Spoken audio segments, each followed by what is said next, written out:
Truk tangki BBM meledak di kilometer 179-180 Desa Dawu, Kecamatan Ngawi, ruas tol Ngawi Solo pada Selasa malam.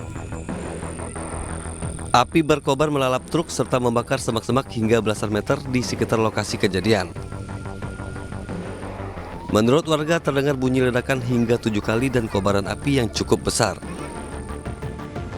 Akibat kejadian ini, ruas tol kedua arah di sekitar TKP ditutup total dan menyebabkan kemacetan panjang. Upaya pemadaman truk bermuatan 18.000 liter BBM ini terus dilakukan petugas pemadam kebakaran.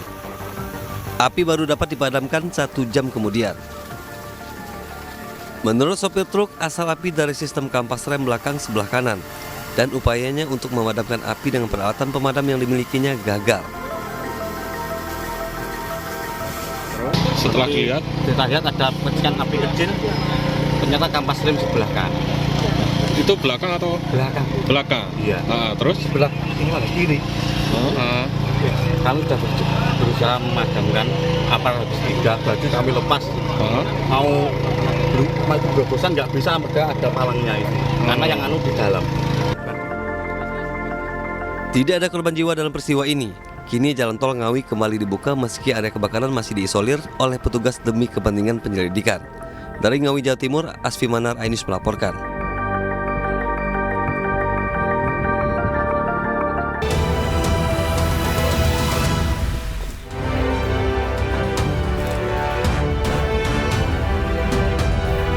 Ya, halo selamat pagi pemirsa, iNews Pagi kembali hadir melengkapi informasi Anda pada pagi hari ini. Selain 3 berita utama tadi, sejumlah informasi menarik lainnya juga telah kami siapkan untuk Anda. Bersama saya Galuh Pandu. Dan saya Camar Hendra, inilah iNews Pagi selengkapnya.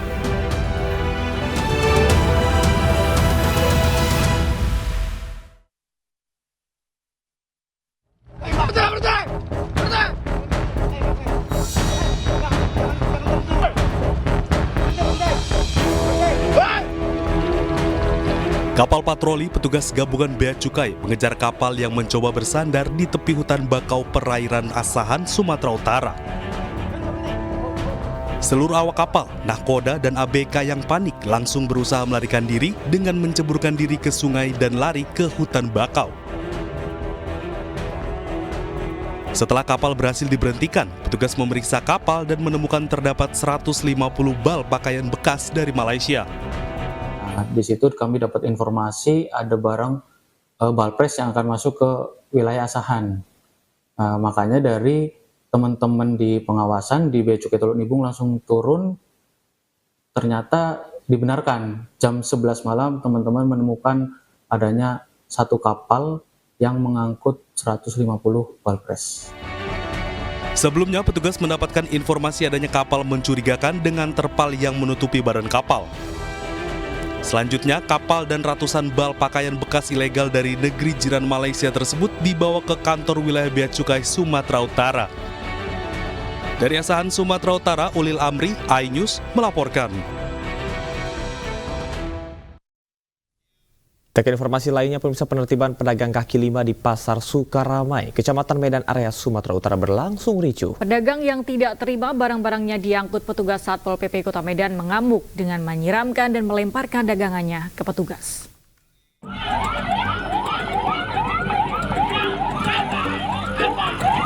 Kericuhan mewarnai penertiban PKL di Pasar Sukaramai, Kecamatan Medan Area Kota Medan, Sumatera Utara.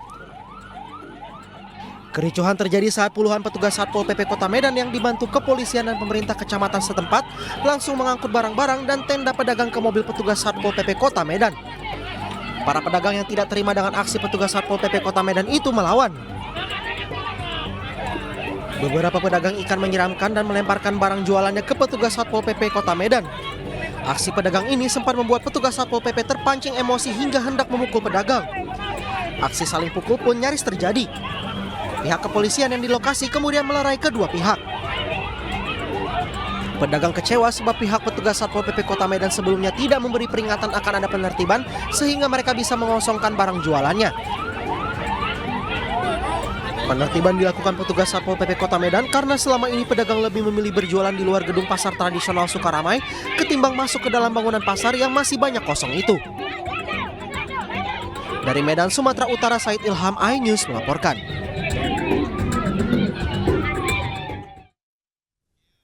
Ribuan driver angkutan online menggelar aksi unjuk rasa di depan Gedung Sate Bandung, Jawa Barat. Mereka menuntut pemerintah menindak tegas aplikator yang menerapkan tarif murah di bawah batas peraturan Menteri Perhubungan.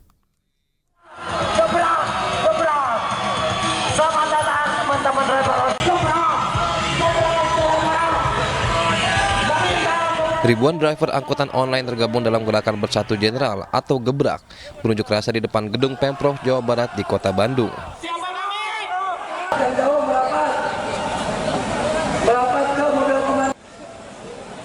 Massa mendesak pemerintah menindak tegas para aplikator yang menerapkan tarif murah sebesar Rp2.500.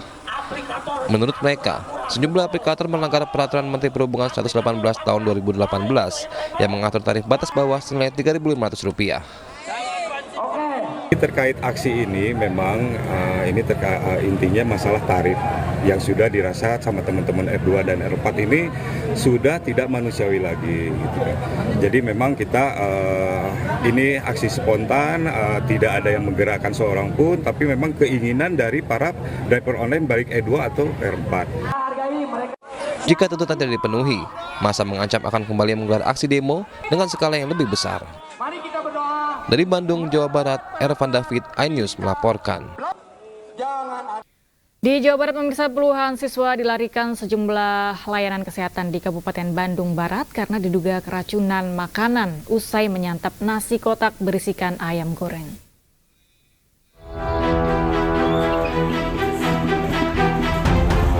...93 warga yang dirawat di Pusat Layanan Kesehatan Masyarakat ini mayoritas anak-anak salah satu sekolah dasar di Sindangkerta, Kabupaten Bandung Barat, Jawa Barat.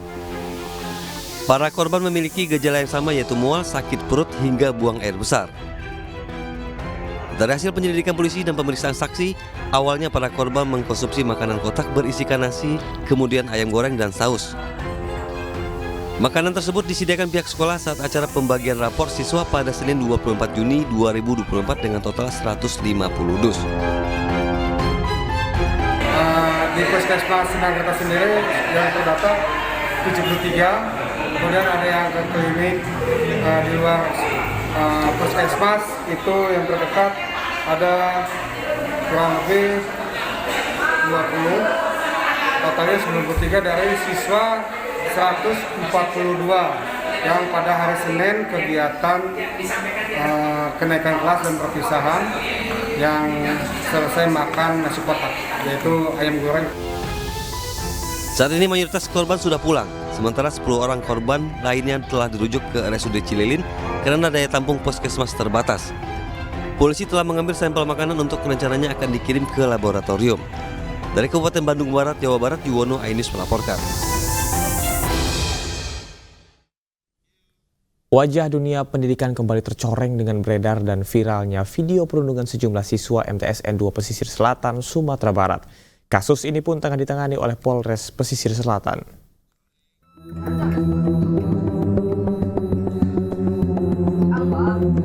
Viral di media sosial, seorang siswa MTS Negeri menjadi korban perundungan sesama pelajar di Kampung Lubuk Aur, Nagari Aur Begalung Talau, Kecamatan Bayang, Pesisir Selatan, Sumatera Barat. Video yang berdurasi 4 menit 26 detik itu memperlihatkan aksi seorang pelaku yang menganiaya korban dan korban pasrah tanpa melawan. Korban AA yang berusia 14 tahun hanya bisa berteriak kesakitan saat dianiaya oleh kedua pelaku. Diketahui dalam video itu juga tampak beberapa teman korban dan teman pelaku yang melihat aksi perundungan yang diterima AA. Viralnya video tersebut membuat pihak kepolisian dari Polsek Bayang, Pesisir Selatan langsung mencari rumah korban dan menyelidiki kasus penganiayaan tersebut. Korban juga telah memberikan keterangan ke polisi. Malam itu juga korban kita bawa ke puskesmas untuk dilakukan visum, dan sekarang sudah beberapa saksi yang kita periksa, masih berproses dan berjalan. Tentunya kami menghimbau kepada masyarakat supaya tidak menjadi liar lagi pemberitaannya, bahwa sudah kami tangani sesuai dengan ketentuan yang berlaku. Sampai saat ini pihak kepolisian sudah melakukan pemeriksaan saksi-saksi dan menunggu hasil visum dari pihak rumah sakit untuk proses lebih lanjut. Dengan para pelaku diduga masih anak di bawah umur ini, nantinya polisi akan melakukan prosedur sesuai dengan UU Perlindungan Anak. Dari Padang, Sumatera Barat, Budi Sunandar, Ainus melaporkan. Pemirsa, musisi sekaligus tersangka penyalahgunaan narkotika Virgon Putra Tambunan mengaku menyesal dan meminta maaf. Adapun motif Virgon mengonsumsi sabu untuk menurunkan berat badan.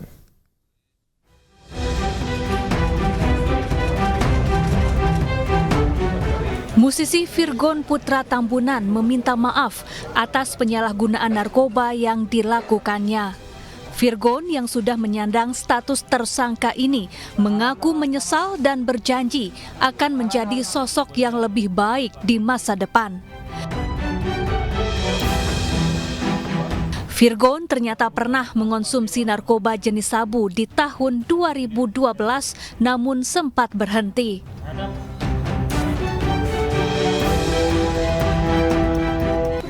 Saya pribadi ingin menyampaikan atas tindakan saya dalam penyalahgunaan narkoba. Saya ingin memohon maaf pada semua pihak, masyarakat Indonesia, keluarga saya, ketiga anak saya, orang-orang di label, teman-teman saya di band. Mudah-mudahan insya Allah ini jadi yang pertama dan terakhir. Mudah-mudahan insya Allah kedepannya saya menjadi manusia yang lebih baik lagi. Terima kasih kepada segenap tim penyidik yang sudah berbaik hati dalam proses saya menjalani proses hukum yang sedang berjalan, dan juga terima kasih atas perhatian teman-teman wartawan semua. Sekali lagi saya mohon maaf yang sebesar-besarnya. Terima kasih. Narkotika yang digunakan oleh PTP dan PA berasal dari BH. Karena BH membeli narkotika jenis sabu dari seseorang yang saat ini masih kita tetapkan sebagai DPO harga Rp1.600.000, sebanyak kurang lebih sekitar 1 gram. Kemudian berdasarkan informasi tersebut, penyidik melakukan pengembangan dan mengamankan saudara BH di salah satu perumahan di wilayah Bekasi, Provinsi Jawa Barat.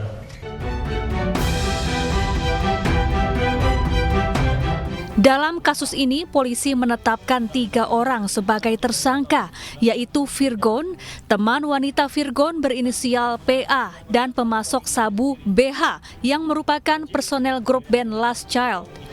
Berdasarkan hasil rekomendasi Badan Narkotika Nasional Provinsi DKI Jakarta, ketiganya menjalani rehabilitasi selama 3 bulan di Rumah Sakit Ketergantungan Obat Jakarta. Dari Jakarta, tim liputan iNews melaporkan.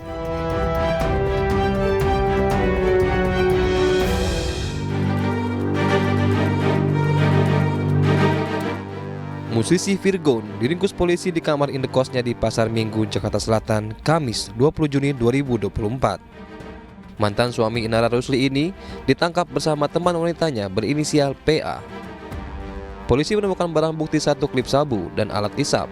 Dari hasil tes urin, Virgon dan PA dinyatakan positif mengonsumsi narkoba jenis sabu. Tak butuh waktu lama, polisi menangkap seorang pria berinisial B yang merupakan pemasok narkotika terhadap Virgon Putra Tambunan. Dari hasil pemeriksaan, pelaku diketahui merupakan salah satu kru dari band yang dinaungi Virgon. Polisi juga akan melakukan asesmen kepada Virgon dan 2 tersangka lainnya. Telah menetapkan saudara V dan juga teman wanitanya atas nama PA itu kita tetapkan sebagai tersangka. Dan saat ini penyidik juga sudah berkoordinasi dengan pihak Badan Narkotika Provinsi DKI Jakarta untuk melakukan asesmen terhadap para tersangka tersebut. Sementara itu, keluarga Virgon mendatangi Mapolres Jakarta Barat untuk mengajukan keringanan terhadap Virgon dengan mengikuti rehabilitas. Dari Jakarta, Miftahul Gani, iNews melaporkan. Pemirsa, warga Cirebon, Jawa Barat menggelar aksi tanda tangan petisi dukungan di kain sepanjang 50 meter. Penandatanganan petisi ini dilakukan di depan rumah mantan Ketua RT Abdul Pasren yang disebut-sebut sebagai saksi kunci dan hingga saat ini menghilang.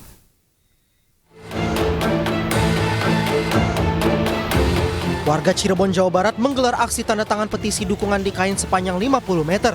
Petisi ini menuntut dibebaskannya 7 terpidana kasus pembunuhan Vina dan Eki. Selain itu, petisi juga menyuarakan agar hukum ditegakkan dan Peggy segera dibebaskan. Penandatanganan petisi ini dilakukan di depan rumah mantan Ketua RT 2 Kelurahan Karya Mulia Abdul Pasren yang disebut-sebut sebagai saksi kunci dan hingga saat ini menghilang. Warga yang simpati dan melintas secara sukarela membubuhkan tanda tangan di atas kain putih itu. Dengan segera cepat beres lah ya, karena kemarin kan jadwalnya di persidangan perkara pra-peradilan kan dari Kapolda nggak hadir. Ada apa itu? Jadi kita selaku masyarakat biasa ya pengen segera cepat titik akhirnya tuh gitu Pak. Ya. Selain menggelar petisi, warga juga berencana melakukan doa bersama demi keadilan dan penegakan hukum serta membebaskan 7 terpidana dan Peggy Setiawan jika memang tidak bersalah. Dari Cirebon, Jawa Barat, Miftahuddin, iNews melaporkan. Keluarga terpidana kasus pembunuhan Vina dan Eki mendatangi gedung Bareskrim Mabes Polri, Jakarta Selatan. Didampingi tim kuasa dari pribadi, pihaknya melaporkan dugaan kesaksian palsu dari Abdul Pasren, Ketua RT tempat para terpidana tertangkap.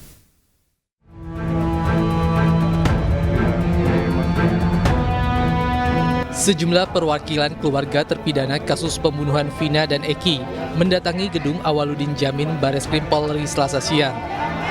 Kedatangan keluarga terpidana didampingi Dedi Mulyadi serta tim hukum dari Pradi sebagai kuasa hukum pihak keluarga terpidana. Kedatangan mereka tak lain untuk melaporkan keterangan palsu atau kesaksian bohong oleh Pasren, yaitu Ketua RT lokasi penangkapan para terpidana pada 2016 lalu. Mereka datang ke sini untuk menguji kebenaran. Pengujiannya adalah bahwa hari di putusan pengadilan 2016 itu kan ada putusan yang menyatakan bahwa Ibu siapa? Aminah. Ibu Aminah itu bersimpuh di pangkuan Pak RT Pasren meminta agar Pak RT Pasren berbohong dengan mengiming-imingi uang. Kemudian didampingi oleh pengacara. Setelah saya menemui mereka, sambil menangis mereka mengatakan, mereka tidak ada peristiwa itu.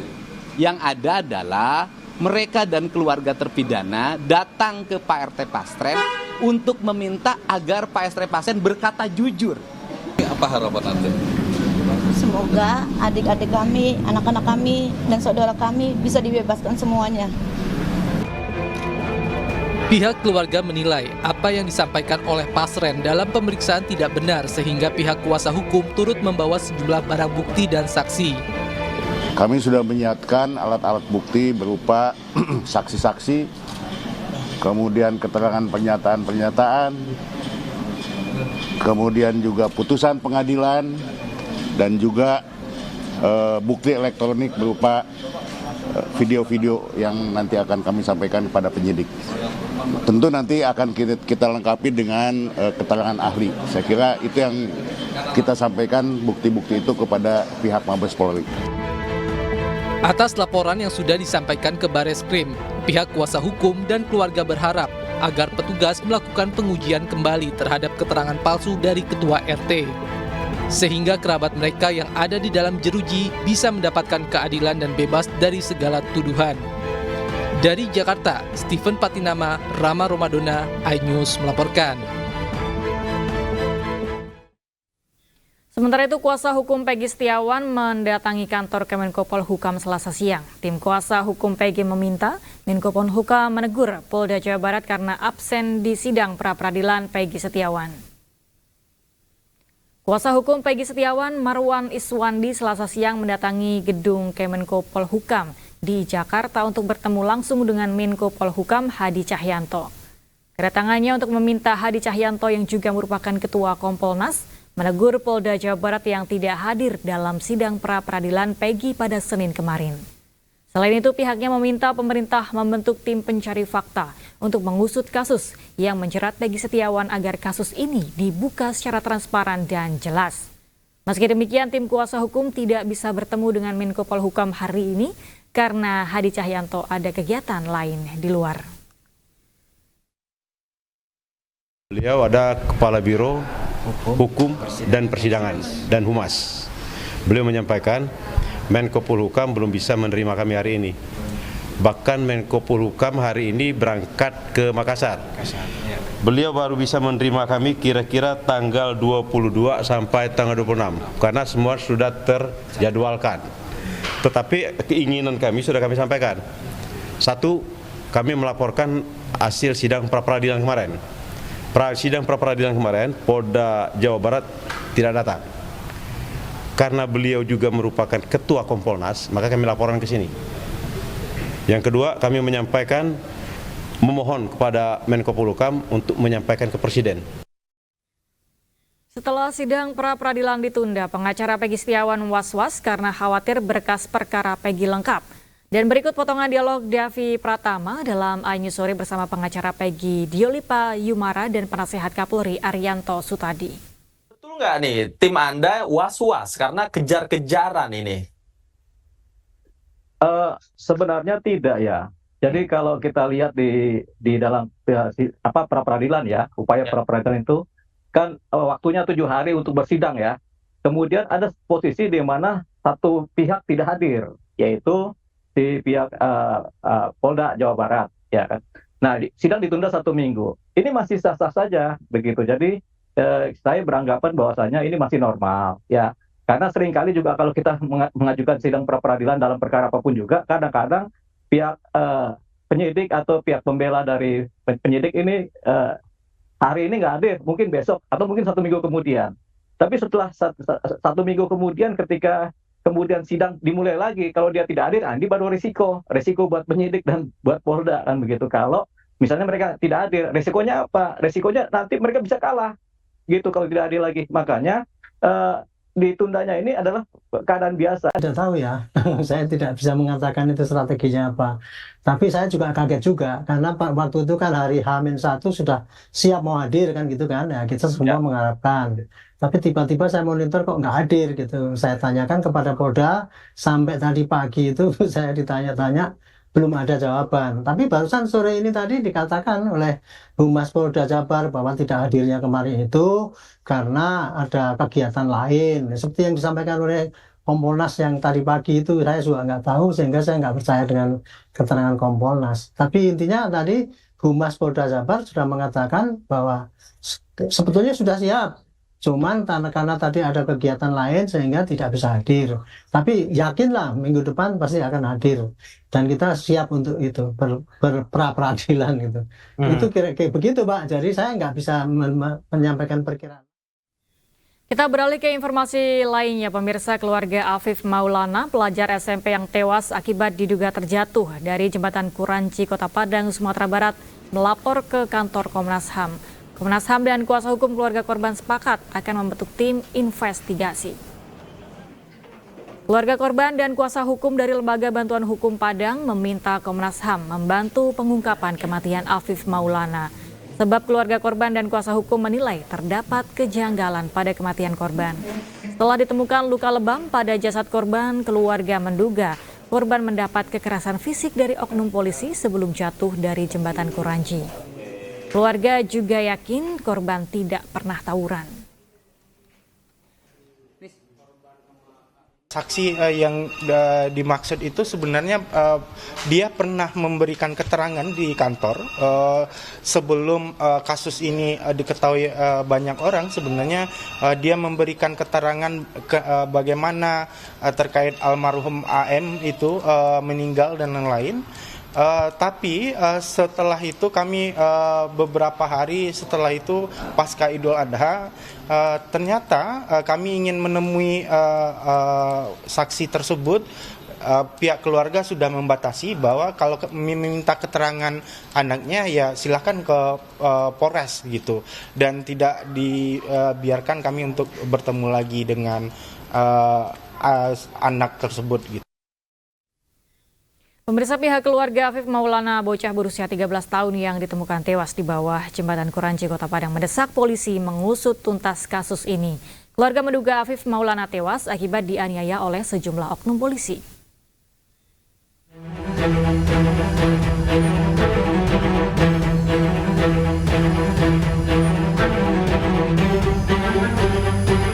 Pihak keluarga Afif Maulana, bocah berusia 13 tahun yang diduga tewas karena dianiaya oknum kepolisian Polda Sumatera Barat, menuntut kasus diusut tuntas. Anggun, ibu korban, yakin anaknya tidak terlibat tawuran, apalagi Afif Maulana merupakan anak yang dikenal berprestasi di bidang olahraga. Saat kejadian, Anggun menyebut Afif Maulana izin untuk tidur di pos pemuda setempat sekalian nonton bareng pertandingan bola. Anggun terkejut saat diberitahu oleh polisi pada keesokan harinya jika anaknya telah meninggal dunia. Jadi jam 9 dia pergi dari rumah, di teleponnya papanya, Afif tidur tempat teman Pak, Afif belanja mie di Cengkeh. Terus kata papanya, kalau kemana Afif, kalau udah malam tidur di Cengkeh aja ya, nggak usah di rumah. Iya Pak, Afif tidur di posko, Afif mau nonton bola Pak. Itu jam 10:30. Habis itu putus komunikasi Bang. Putus komunikasi. Berarti paginya siangnya mengetahui Afif? Ya di telepon papanya lagi, Afif enggak di Cengkeh. Berarti sempat kehilangan Afif juga Kak? Kehilangan Afif Bang, udah rusuh mencari Afif kemana-mana, dapat info Afif udah enggak ada lagi Bang. Kak, ini keseharian si Afif sendiri bagaimana Kak? Kesehariannya Bang, anaknya baik loh Bang. Dia suka main futsal, olahraga ini semua ya Bang. Kalau dapat tuh harus dapat mengusut tuntas masalah ini Bang, untuk dihukum para oknum-oknum yang telah menganiaya si Afif Bang. Pemirsa, Pusat Data Nasional terkena gangguan akibat serangan cyber ransomware. Pertas meminta tebusan 131 miliar rupiah. Informasinya akan kami hadirkan usai jeda.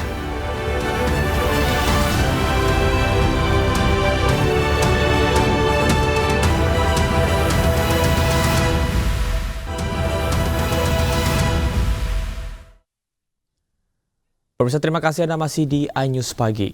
Kita ke informasi selanjutnya. Beredar kabar data-data penting milik Kementerian Perhubungan, BAIS dan Inavis diduga bocor oleh serangan ransomware. Informasi kebocoran data Kementerian Perhubungan, BAIS dan Inavis ini dibagikan oleh akun X milik @murdawan1. Pemilik akun juga menyertakan dokumen berupa tangkapan layar sebagai bukti bahwa sebuah akun tertera yang bernama Munzaksor diduga merupakan oknum di balik peretasan data ini. Diketahui Munzaksor merupakan salah satu anggota dari situs Breach Forums atau yang ramai dikenal sebagai tempat hacker Bjorka yang menjual data pribadi orang-orang berkedudukan tinggi di Indonesia.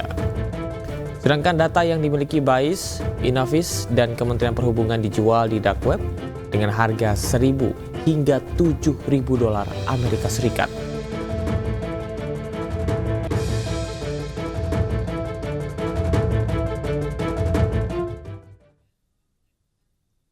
Berbagai layanan publik berbasis siber mengalami gangguan pasca serangan ransomware menyerang Pusat Data Nasional.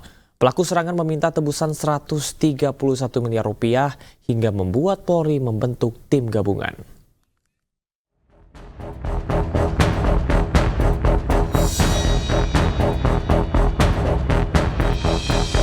Gangguan yang terjadi pada Pusat Data Nasional membuat layanan publik terganggu. Badan Siber dan Sandi Negara menyebut gangguan ini disebabkan oleh serangan siber melalui ransomware ke server yang berada di Surabaya. Akibat serangan ini, pelayanan publik di 210 instansi pemerintah terganggu. Gangguan paling parah dialami oleh pelayanan imigrasi. Hal ini juga berimbas pada pelayanan imigrasi di Bandara Soekarno-Hatta yang sempat dilakukan secara manual. Tak hanya Kemenkumham, gangguan PDNS juga terdapat pada sejumlah layanan berbasis online di sejumlah kementerian. Jadi rekan-rekan, jadi memang di dark web itu kita ada jalan ke sana itu ya, kita ikuti dan mereka minta tebusan ada 8 juta US dollar. Sementara itu penyerang sistem PDNS meminta tebusan untuk mengembalikan data yang diambil. Uang tebusan tersebut harus dibayarkan agar pelaku serangan siber membuka enkripsi terhadap sistem data PDNS yang terinfeksi. Nominal uang tebusan yang diminta pun bernilai fantastis, yaitu 8 juta dolar atau 131 miliar rupiah. Menanggapi teror cyber tersebut, pemerintah membentuk tim gabungan dari BSSN, Kominfo, dan Polri untuk menginvestigasi kasus ini. Polri akan berkolaborasi dengan stakeholder terkait lainnya untuk menangani kejadian-kejadian yang saat ini sedang terjadi. Mudah-mudahan, mohon doanya, semuanya bisa kita tuntaskan, semua yang terjadi ini bisa kita mitigasi dan kita antisipasi dan terjadi kembali. Kita akan bekerja terus dengan stakeholder terkait, yaitu dari Kominfo, BSSN maupun yang lainnya. Meski terus didalami, pemerintah menduga pelaku serangan cyber ini adalah Lockbit, yaitu sindikat ransomware paling aktif di dunia selama 3 tahun terakhir. Dari data serangan yang terjadi di beberapa negara, pelaku serangan PDNS diduga berasal dari Rusia dan Korea Utara. Dari Jakarta, tim liputan iNews melaporkan. Serangan siber kembali menghantam Indonesia dengan menargetkan Pusat Data Nasional atau PDN. Serangan itu tidak hanya mengancam keamanan data warga, tetapi juga menyebabkan gangguan di berbagai layanan umum yang bergantung pada Pusat Data Nasional.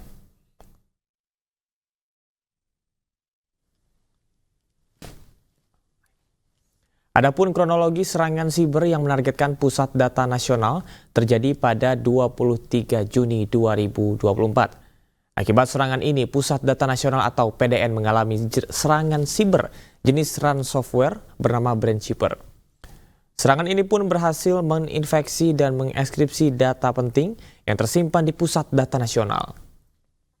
Dalam serangan ini, pelaku menuntut tebusan sebesar 8 juta US dollar atau sekitar 131 miliar rupiah untuk membuka kembali data yang telah dienkripsi. Menurut Kepala Badan Siber dan Sandi Negara atau BSSN, Hinsa Siburian, serangan ini merupakan pengembangan baru dari ransomware Lockbit 3.0. Dan lebih dari 50 juta data warga beresiko terekspos dalam insiden ini.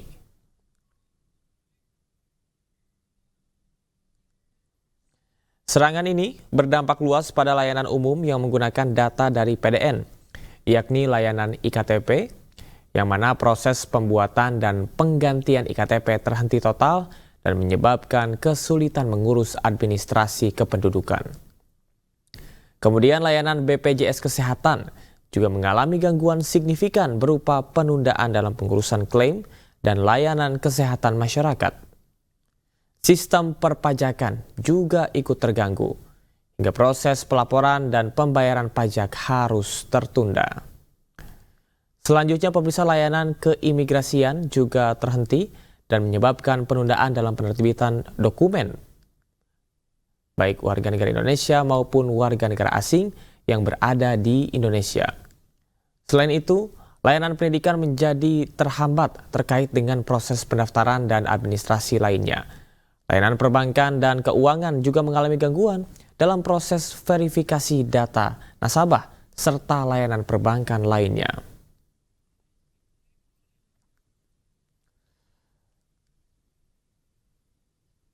Pemerintah telah mengambil langkah cepat untuk menangani situasi ini, antara lain dengan perbaikan sistem keamanan. Tim teknis diterjunkan untuk memulihkan dan memperkuat sistem keamanan PDN. Kemudian investigasi mendalam guna mengidentifikasi pelaku dan modus operandi serangan, serta peningkatan keamanan siber untuk memperkuat infrastruktur keamanan siber nasional.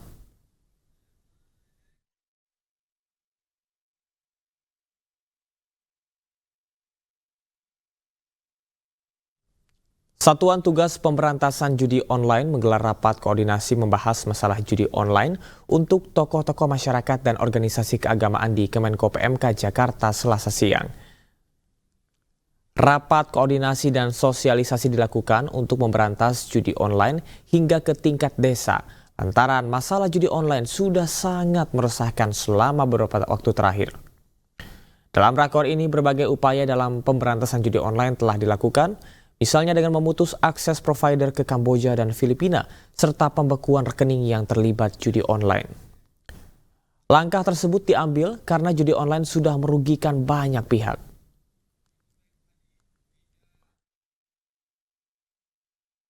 Media sekalian, bahwa judi online itu sudah merambah ke seluruh profesi. Saya ambil contoh saja yang di depan saya ini, bahwa profesi wartawan, ya, ini wartawan, ya, itu ada 164 orang, ya, berdasarkan data dari PPATK, dan transaksinya itu sampai dengan 6.899. Jumlah uangnya 1.477.160.821. Dan siapa-siapa namanya juga ada. Ada lengkap, dan alamatnya di mana? Ya. Nah, pada kesempatan siang hari ini saya juga ingin menyampaikan bahwa hampir di seluruh provinsi itu sudah terpapar judi online. Menko Polhukam yang juga merupakan Ketua Satgas Judi Online, Hadi Cahyanto, mengatakan judi online sudah menyebar ke seluruh provinsi. Namun ada 5 provinsi terbesar secara demografi yang masyarakatnya sudah terpapar judi online. Pemirsa, berdasarkan data dari Pusat Pelaporan dan Analisis Transaksi Keuangan atau PPATK, provinsi terbesar pertama yang terpapar judi online adalah Jawa Barat dengan jumlah pelaku 535.644 dengan nilai transaksi 3,8 triliun rupiah. Provinsi kedua dengan jumlah masyarakat terpapar judi terbanyak adalah DKI Jakarta sebanyak 238.568 pemain dengan nilai transaksi mencapai 2,3 triliun rupiah. Dan ketiga adalah Jawa Tengah dengan pelaku judi online 201.963 pemain, kemudian peredaran uangnya sebesar 1,3 triliun rupiah. Sementara provinsi keempat pemirsa adalah Jawa Timur, pelakunya 135.227 dan angka keuangannya 1,015 triliun rupiah. Dan di provinsi kelima adalah Banten dengan pemain judi online terbanyak 105.302 dengan peredaran uang mencapai lebih dari 1 triliun rupiah.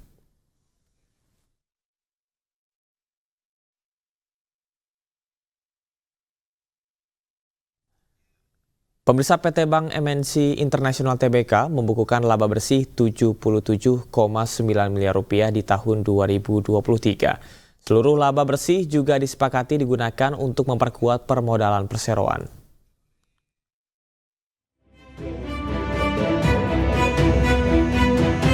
PT Bank MNC International Tbk menggelar rapat umum pemegang saham tahunan dan rapat umum pemegang saham luar biasa tahun buku 2023 di MNC Conference Hall Kebon Sirih, Jakarta. Dalam RUPST dan RUPSLB ini, para pemegang saham menyetujui pengunduran diri Mahdan sebagai komisaris dan mengangkat 2 direktur baru yaitu Aris Palembangan dan Zainuddin Samaludin. MNC Bank juga mencatatkan laba bersih tahun 2023 sebesar 77,9 miliar rupiah yang dibukukan sebagai laba ditahan untuk memperkuat permodalan dan tidak membagikan dividen kepada pemegang saham. Total dana pihak ketiga pada tahun 2023 sebesar 13,40 triliun rupiah, meningkat 1,88% dibanding periode sebelumnya. Selain itu, para pemegang saham juga menyetujui rencana aksi korporasi, yakni menerbitkan 4,45 miliar saham sebagai penambahan modal tanpa hak memesan efek terlebih dahulu.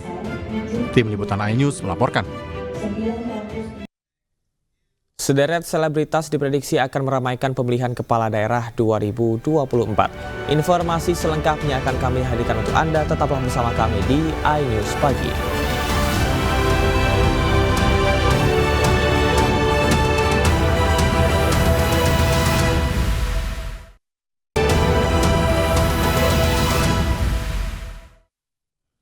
Pemirsa, terima kasih Anda masih di iNews Pagi bersama dengan saya Camar Haenda. Dan demikian tadi adalah berita pilihan dalam iNews Pagi hari ini. Kita akan ke informasi selanjutnya.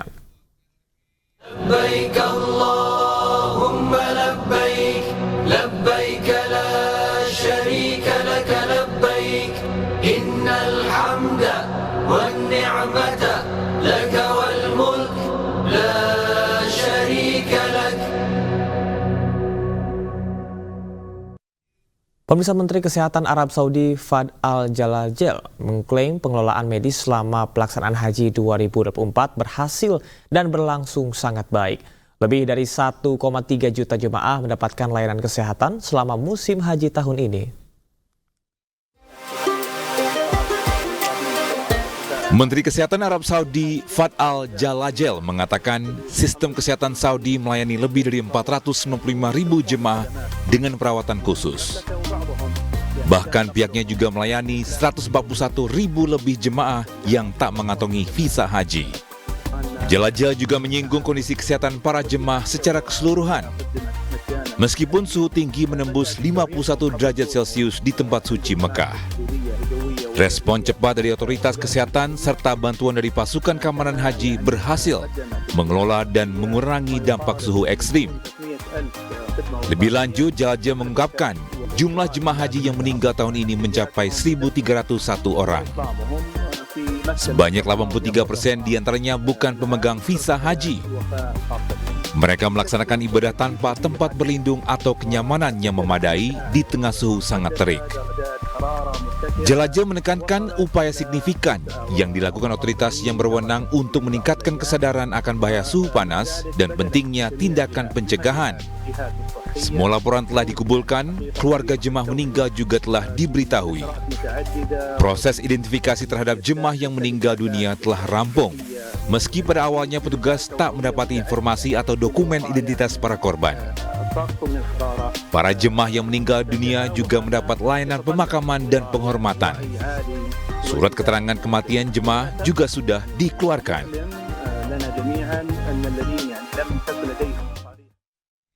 Sebanyak 212 jemaah haji asal Riau dari embarkasi Batam telah mendarat di Bandara Sultan Syarif Kasim II, Kota Pekanbaru. Jemaah disambut haru keluarga.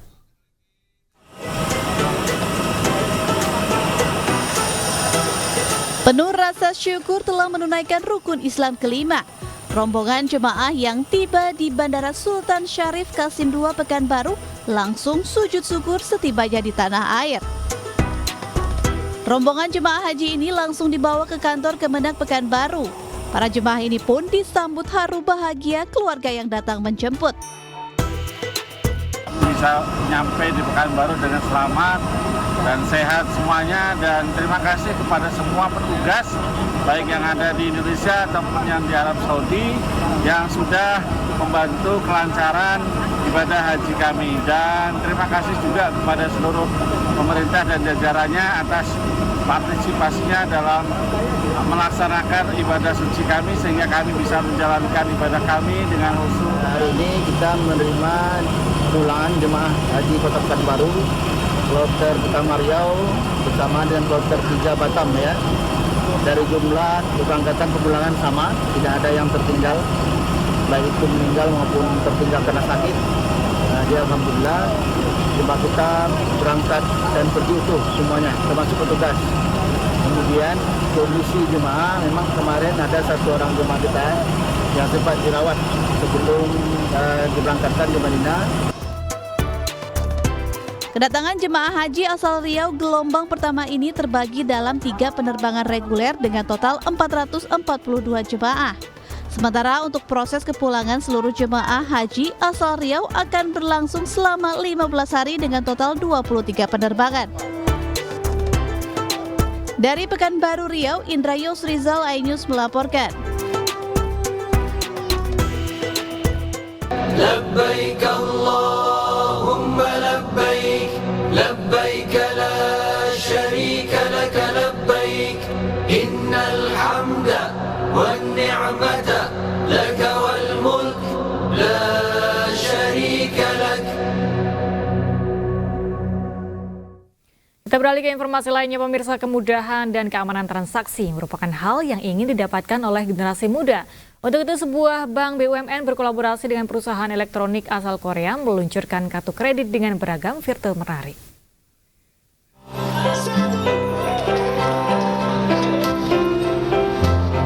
PT Bank Rakyat Indonesia (BRI) bekerjasama dengan Samsung menghadirkan Samsung BRI Credit Card yang didukung oleh Visa. Dengan Samsung BRI Credit Card, konsumen dapat merasakan banyak kemudahan. Mulai dari register kartu, checkpoint reward, hingga mengubah cicilan transaksi langsung tanpa berpindah ke aplikasi lain. Samsung BRI Credit Card merupakan kartu kredit pertama yang telah terintegrasi dengan Samsung Pay. Jadi untuk installment udah kita sampaikan juga karena memang range Samsung juga gitu ya untuk beberapa elektroniknya gitu kan cukup tinggi gitu ya, maka kita memberikan facility untuk bisa dicicil sampai 36 bulan sehingga customer itu semakin dimudahkan. Sebenarnya kan Samsung ini kenapa terintegrasi dengan Samsung smartphone kan? Karena gampang banget tinggal di swipe langsung nongol Samsung Pay-nya. Ini sebenarnya kita mau tonjolkan dari era digitalisasi yang tadi disebutkan oleh Mbak Dewi. Nah, ini juga gampang banget, semua bisa manage everything di sini. Misalnya mau merubah transaksi konversi ke cicilan gitu loh, mau ngecek pengeluaran setiap bulannya atau setiap minggunya itu tinggal dicek dari sana. Nah, Samsung BRI Credit Card memiliki fitur-fitur menarik seperti gratis annual free di tahun pertama, bisa mendapatkan welcome bonus dan welcome gift, cashback pembelian produk Samsung, serta cicilan 0% sampai 36 bulan. Dari Jakarta, Anggita Maura, Wildan Aulia, iNews melaporkan. Beragam cara dilakukan untuk merayakan hari ulang tahun, seperti salah satu hotel di Jakarta yang merayakan ulang tahun emasnya dengan menggelar aksi tanam 1000 pohon mangrove dan bersih pantai di Kabupaten Tangerang, Banten.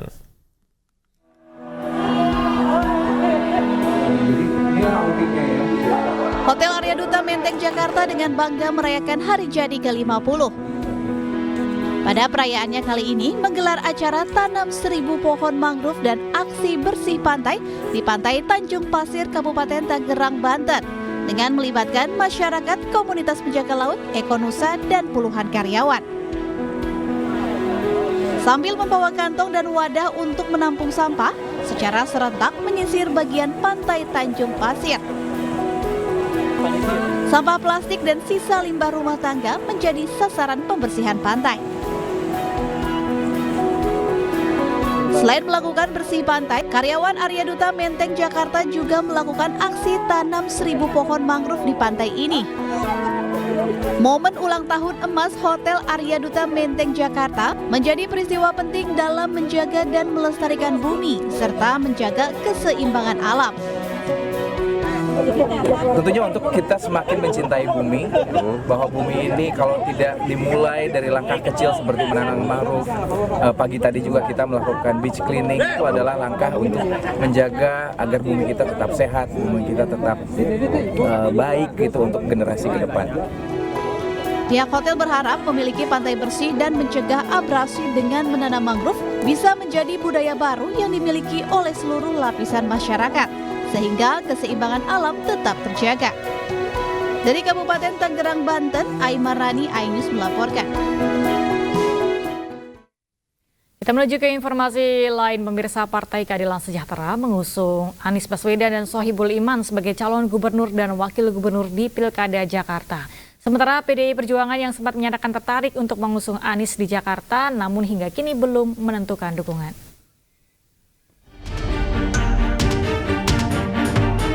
Partai Keadilan Sejahtera atau PKS memutuskan mengusung Anies Baswedan dan Sohibul Iman sebagai calon gubernur dan wakil gubernur di Pilkada Jakarta 2024. Presiden PKS Ahmad Sayhu mengatakan hal tersebut diputuskan setelah mendengar sejumlah masukan dari berbagai pihak, salah satunya dari DPW PKB Jakarta. Sebagai calon gubernur DKI. Ini semua diambil setelah menerima usulan dari DPW DKI Jakarta, juga masukan-masukan dari berbagai pihak, dari para cendekiawan, dari tokoh-tokoh masyarakat, akademisi, tokoh lintas agama, para habaib. Sebelumnya Anies Baswedan telah bertemu dengan Partai Kebangkitan Bangsa. Kehadiran Anies sekaligus menerima dukungan dari PKB untuk maju sebagai calon gubernur di Pilkada Jakarta. Sekarang ini kita memikirkan bagaimana agar tidak PKB sendirian, tetapi bisa bersama-sama dengan partai yang lain. Karena tidak mungkin bisa mengusung sendirian, bukan? Sementara itu PDI Perjuangan pernah menyatakan ketertarikannya kepada Anies Baswedan. Hal tersebut disampaikan Ketua DPP PDI Perjuangan Puan Maharani awal Juni lalu. Lalu apakah PDIP akan bergabung dukung Anies atau justru mengusung calon baru untuk menantang Anies di Pilkada Jakarta 2024? Tim Liputan iNews melaporkan. PKB dan PKS telah resmi menyatakan dukungan Anies Baswedan di Pilkada Jakarta. Bagaimanakah peluang Anies di Pilkada Jakarta? Berikut potongan dialog rekan Davi Pratama dalam iNews Sore bersama pengamat politik Adi Prayitno. PKS resmi menyatakan dukungannya kepada Anies Baswedan, kemudian menyandingkannya dengan Sohibul Iman. Anda membacanya bagaimana kemudian pergerakan dari PDI Perjuangan, Mas Adi? Ya, saya kira PKS cukup realistis ya. Setelah mengumumkan kader mereka, Sohibul Iman untuk bertanding di Jakarta, tiba-tiba PKS itu menyodorkan proposal politik untuk menduetkan antara Anies Baswedan dan Sohibul Iman. Ini tentu adalah sikap politik yang cukup realistis karena memang kalau kita membaca hasil survei, Anies Baswedan itu adalah sosok yang saya kira elektabilitasnya paling tinggi, mengingat posisinya per hari ini adalah posisi mantan Gubernur Jakarta yang saya kira masih punya penetrasi dan basis yang cukup kuat di Jakarta. Nah, yang menarik tentu saja adalah karena memang PKS ini bergerak cepat, tentu PKS itu tidak mau kehilangan momentum. Apalagi misalnya beberapa waktu yang lalu PKS ini kan terkesan masih cukup kebingungan bagaimana melakukan manuver politik. Oleh karena itu, apa yang dilakukan oleh PKS hari ini adalah sikap politik yang sebenarnya cukup terukur dan realistis, karena kalau bicara tentang elektabilitas calon gubernur di Jakarta, Anies lah yang paling kuat. Tinggal misalnya kita nunggu bagaimana sikap resmi dari PKB, karena apapun judulnya, PKB itu adalah partai politik yang sejak awal mendeklarasikan Anies untuk maju. Tanpa PKB, saya kira PKS tidak akan bisa untuk mendaftarkan diri duet antara Anies Baswedan dan Pak Sohibul Iman, karena kursi yang dimiliki oleh PKS itu tidak cukup. Kemudian yang menjadi tanda tanya itu lalu bagaimana dengan sikap politik PDIP? Ya, saya kira PDIP akan terus melakukan manuver politik. Salah satu opsinya mungkin akan terus meyakinkan partai-partai politik yang lain bagaimana PDIP juga punya kongsi politik, apakah menjadi bagian dari gabungan koalisinya Anies Baswedan ataukah akan menjadi bagian dari poros yang lain, misalnya dengan Kim, atau misalnya PDIP itu membuka koalisi politik sendiri. Wakil Ketua Umum Partai Gerindra Habibur Rahman mengaku pihaknya terbuka jika Anies Baswedan ingin bertemu dengan Presiden terpilih Prabowo Subianto. Menurutnya, seluruh komunikasi dan pertemuan yang dilakukan antar tokoh politik merupakan suatu hal yang baik.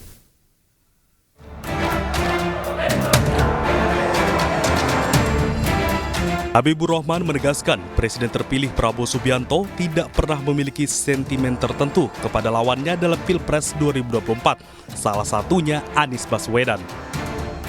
Habib mengungkapkan Prabowo tetap menjalin komunikasi yang baik dengan setiap orang yang pernah berkontestasi dengan dirinya. Mungkin saja juga, ya kan beliau juga kan sama tokoh bangsa, ya memulai komunikasi itu nggak ada yang salah, ya. Nggak ada yang nggak baik, bagus ya. Semakin banyak pertemuan antar tokoh menurut saya semakin baik. Tapi Pak Prabowo sebenarnya tidak ada sentimen tertentu ya Bang, maksudnya terbuka ketika berkomunikasi dengan mantan lawan politiknya, termasuk untuk blessings di kontestasi yang baru. Ini lebih merupakan konfirmasi, ya kan teman-teman tahu semua namanya Pak Prabowo itu kan nggak pernah baper, ya. Pihak-pihak yang pernah berseteru, beliau tetap menjalin komunikasi yang baik. Oleh sebab itu, jika Anies Baswedan benar ingin bertemu dengan Prabowo Subianto, Gerindra pun menganggap hal tersebut merupakan langkah yang baik. Dari Jakarta, Abdul Aziz, iNews melaporkan. Sederet selebritas diprediksi akan meramaikan pemilihan kepala daerah 2024. Beberapa di antaranya bahkan telah resmi didukung partai politik.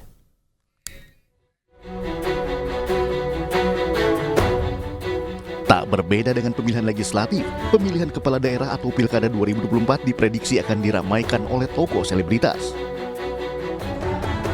Terbaru, komika Marcel Widianto resmi diusung Partai Gerindra untuk maju dalam Pilkada Kota Tangerang Selatan. Marcel akan disiapkan sebagai calon wakil wali kota Tangerang Selatan. Marcel dipilih salah satunya karena mewakili sosok anak muda yang punya daya juang tinggi. Pengusungan ini sekaligus menjadikan Marcel sebagai salah satu kader Partai Gerindra. Penyanyi Krisdayanti juga tengah bersiap ikut dalam pilkada. Anggota Komisi 9 DPR 2019-2024 ini telah bertekad bulat maju menjadi bakal calon wali kota Batu, Jawa Timur. KD telah menyerahkan dokumen pendaftaran sebagai calon Walkot Batu ke DPC PDIP Kota Batu. Musisi Ahmad Dhani pun tak ketinggalan. Mantan suami Maya Estianty ini disiapkan Partai Gerindra untuk maju dalam Pilkada Surabaya. Ahmad Dhani kini duduk di Ahmad Dhani kini duduk di kursi parlemen usai menang di Dapil Jatim 1 pada pemilihan legislatif 2024. Penyanyi jebolan ajang pencarian bakat Siti Rahmawati atau Siti KDI juga percaya diri ikut Pilkada 2024. Siti digadang-gadang akan maju dalam Pilkada Polewali Mandar, mendampingi Sekda Polewali Mandar, Andi Bebas Manggazali. Siti pun rela pulang kampung demi keseriusannya dalam kontestasi ini. Selebritas Raffi Ahmad juga kencang diisukan akan maju dalam Pilkada. Raffi mendapat sinyal positif akan diajak Bupati Kendal Diko Ganinduto maju sebagai calon gubernur dan wakil gubernur Jawa Tengah.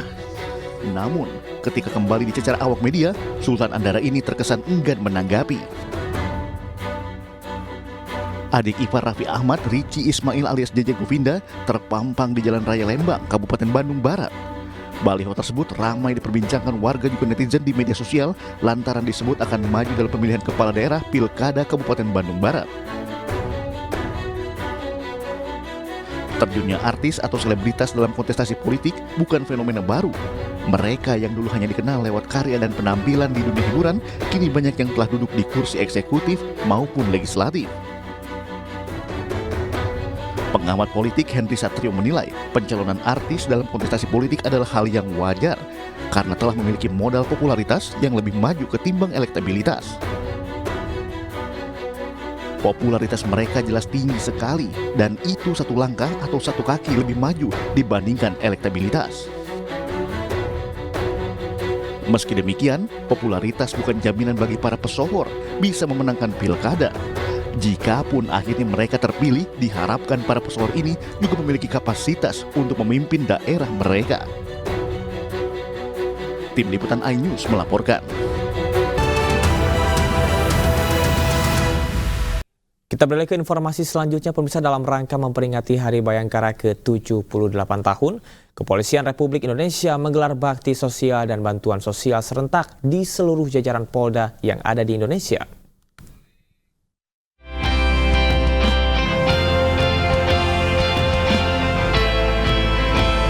Kepolisian Republik Indonesia Polri Selasa siang menggelar bakti sosial dan bantuan sosial secara serentak dalam rangka peringatan Hari Bayangkara ke-78 tahun di lapangan Bayangkara Polri, Jakarta Selatan. Bakti sosial dan bantuan sosial Hari Bayangkara ke-78 tahun 2024 dengan tema Polri Presisi mendukung percepatan transformasi ekonomi yang inklusif dan berkelanjutan menuju Indonesia Emas.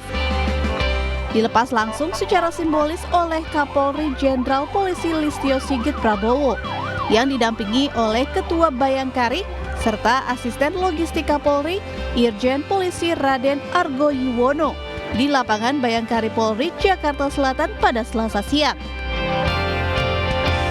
Tentunya banyak sekali rangkaian yang kita laksanakan. Kebetulan hari ini adalah rangkaian kegiatan seremonial yang dilakukan oleh Bapak Kapolri, ya. Tadi sudah secara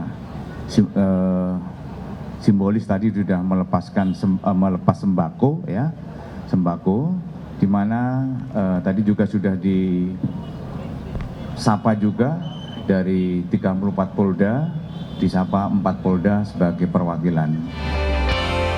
Ada sebanyak 315.718 paket sembako yang dibagikan, serta terdapat 558 bangunan yang mendapatkan bantuan bedah rumah, 4.562 rumah ibadah yang diperbaiki dalam bakti religi, serta pembangunan fasilitas air bersih di sejumlah daerah.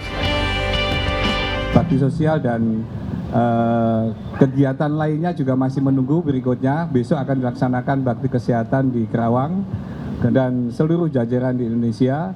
Kemudian ada bakti olahraga, yaitu ada olahraga karate, bulu tangkis, judo, dan lain sebagainya.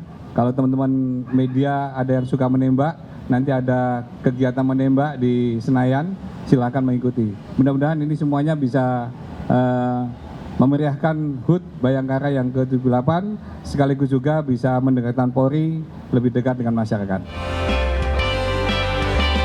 Kegiatan bakti sosial, bantuan sosial, bakti kesehatan, dan bakti religi akan terus berlanjut dilakukan di seluruh wilayah jajaran Polda yang ada di Indonesia. Dari Jakarta, Steven Patinama, Rama Romadona, iNews melaporkan. Pemirsa, Polri kembali menggelar stand-up komedi dalam rangka memperingati hari ulang tahun Bayangkara ke-78 yang jatuh pada 1 Juli.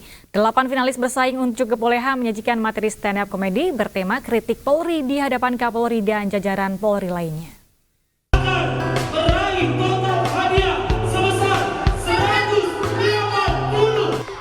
Dalam rangka peringatan ke-78 Hari Bayangkara, Kepolisian Republik Indonesia menggelar kompetisi stand-up komedi Polri 2024. Setelah melalui sejumlah tahapan selama lebih dari 1 bulan, terpilihlah 8 finalis komika yang bersaing memperebutkan juara pada grand final yang digelar pada Selasa malam 25 Juni 2024. Bertema kritik Polri, 8 finalis unjuk kebolehan menyajikan materi stand up terkait berbagai isu, mulai dari isu pungli razia lalu lintas, nepotisme, hingga penanganan narkoba di hadapan Kapolri Jenderal Listio Sigit Prabowo dan jajaran Polri lainnya. Karena Pak, saya pernah lihat Pak, polisi sembunyi di pohon nunggu motor lewat, sembunyi, nunggu motor, wah, kaget Pak, kurangin Pak sembunyi kayak gitu. Karena banyak pengendara motor di luar sana yang lemah jantung. Dan di final ini yang juara 1 50 juta. Jujur selama hidup saya tidak pernah rasakan 50 juta. Tabungan saya saja kosong kayak otak saya. 50 juta. Saya bayangkan kalau saya dapat 50 juta dari Bapak polisi, saya yakin orang bank langsung blokir rekening saya. Bapak Kapolri kita punya anak dan anaknya 3 kali gagal tes polisi, betul? Bapak Kapolri itu jabatannya tinggi loh, dia tidak menggunakan jabatannya untuk memasukkan anaknya jadi polisi. Tepuk tangan dulu untuk Pak Kapolri, respect saya Pak. Ini tandanya apa teman-teman? Ini tandanya panitia penerimaan Polri nggak kenal anaknya Pak Kapolri. Tapi gue penasaran, kalau warga sipil anaknya nggak mau makan ditakut-takutin sama polisi. Nah kalau anak Pak Jenderal, izin Pak, kalau nggak mau makan ditakutinnya sama apa ya Pak? Mungkin gini ya, makan deh, ntar kalau nggak makan mama panggilin Pak Jokowi nih. Anaknya mah nggak takut, Pak Jenderalnya yang takut.